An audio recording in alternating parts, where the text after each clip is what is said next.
அனைவருக்கும் வணக்கம். நாம இன்னைக்கு பார்க்க போறது பொருளாதாரத்துல 5 ஆண்டு திட்டங்கள் பத்தி பார்த்துட்டு இருக்கோம். அதுல இன்னைக்கு பார்க்க போறது 4வது 5 ஆண்டு திட்டம் பத்தி தான் பார்க்க போறோம். இந்த 4வது 5 ஆண்டு திட்டத்திற்கு முன்னாடி திட்ட விடுமுறை காலம் அப்படின்னு ஒண்ணு இருந்துச்சு. அது எப்பதுல இருந்து எப்போன்னா 1966ல இருந்து 1969 வரைக்கும் உள்ளதா திட்ட விடுமுறை காலம் என அழைக்கப்படுகிறது.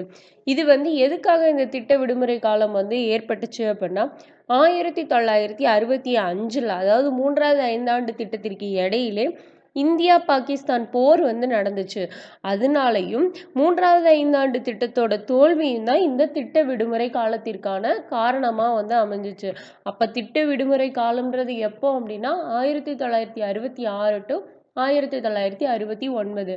அடுத்தது 4வது 5 ஆண்டு திட்டம் பத்தி பார்க்கலாம்.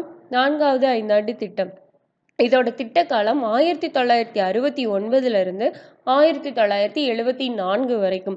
இந்த திட்ட மாதிரியை கொண்டு வந்தவங்க யாருன்னா அசோக் ருத்ரா மற்றும் மன்னி மாதிரியை அடிப்படையாக கொண்டுதான் 4வது 5 ஆண்டு திட்டம் செயல்பட்டது.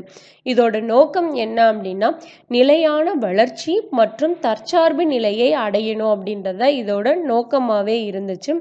இந்த திட்டத்தோட இலக்கு எவ்வளவு நிர்ணயிக்கப்பட்டுச்சுன்னா 5.7%. ஆனா இந்த திட்டம் 3.3% மட்டுமே எட்டி தோல்வி அடைஞ்சிச்சு.